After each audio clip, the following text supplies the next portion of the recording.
প্রিয় দর্শক, এই মুহূর্তে রয়েছি যশোরের রামকৃষ্ণ আশ্রমে। রামকৃষ্ণদেবের ১৫০তম জন্মতিথি উপলক্ষে অনুষ্ঠানের প্রস্তুতি কিন্তু চলছে। আমি রামকৃষ্ণ আশ্রমটি আপনাদের ঘুরে ঘুরে দেখানোর চেষ্টা করব। আশা করি আমার পুরো ভিডিওটির সঙ্গে থাকবেন এবং রামকৃষ্ণ আশ্রমটি কোথায় সেটিও আপনারা জানতে পারবেন।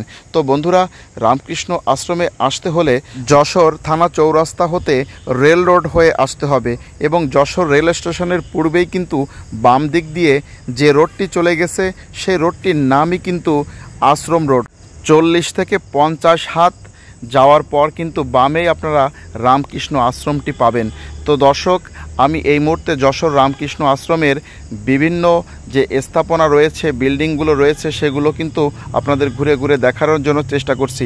আপনারা দেখতে পাচ্ছেন সুন্দর একটি মন্দির যশোর রামকৃষ্ণ আশ্রমে এবং পাশেই দেখতে পাচ্ছেন যে অনুষ্ঠানের জন্য কিন্তু এখানে প্রস্তুতি গ্রহণ করা হচ্ছে এবং সারি সারি চেয়ার কিন্তু এখানে রয়েছে।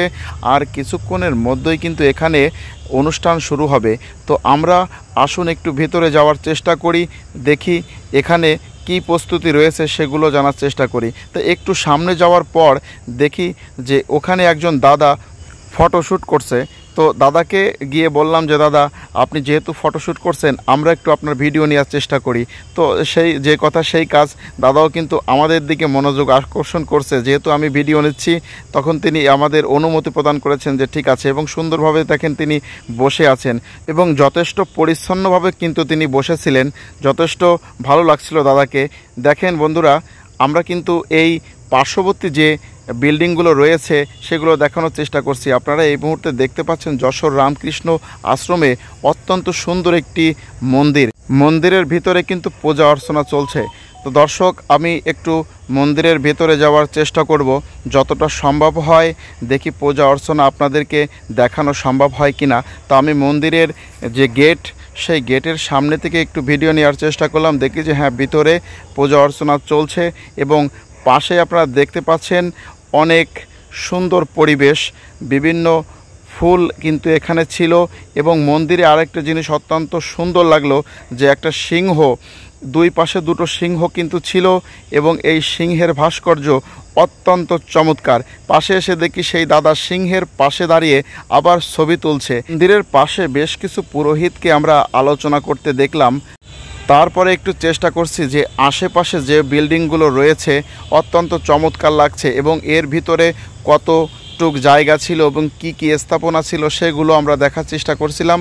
তো দর্শক, আপনারা দেখতে পাচ্ছেন এই মুহূর্তে আমি যশোর রামকৃষ্ণ আশ্রমের যে প্রধান যে মন্দিরটি, সে মন্দিরের সামনে কিন্তু রয়েছি এবং পাশেই দেখি সুন্দর একটি স্থাপনা। দেখেন, সুন্দর একটি ভাস্কর্য রয়েছে এই যশোর রামকৃষ্ণ আশ্রমে এবং প্রধান মন্দিরের দুই পাশে সিংহের যে ভাস্কর্য, তা কিন্তু সকলেরই নজর কাড়বে। তো আপনারা দেখতে পাচ্ছেন সেই সিংহের ভাস্কর্য। তো দর্শক, আমরা এবার আপনাদেরকে দেখাবো যে এখানে কত সুন্দর পরিবেশ, বিভিন্ন রকমের ফুল দিয়ে কিন্তু এখানে সাজসজ্জা করা হয়েছে। আপনারা এই মুহূর্তে দেখতে পাচ্ছেন যশোর রামকৃষ্ণ মন্দিরের সামনে অনেক সুন্দর গাঁদা ফুল ফুটে আছে। তো সেই দৃশ্যটিও কিন্তু আপনাদের দেখানোর চেষ্টা করছি। তো ফুল দেখার পর কিন্তু আমরা চলে আসার জন্য রওনা হয়েছি। রামকৃষ্ণ আশ্রমের কর্তৃপক্ষের সাথে কথা বলে জানতে পেরেছি আর কিছুক্ষণের মধ্যেই এখানে যে অনুষ্ঠান, সেই অনুষ্ঠানটি অনুষ্ঠিত হবে। তো চেষ্টা করব যে মূল অনুষ্ঠানে অংশগ্রহণ করার জন্য। তো আজকের ভিডিওটি এই পর্যন্ত।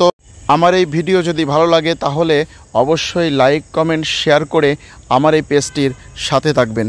সকলকে ধন্যবাদ।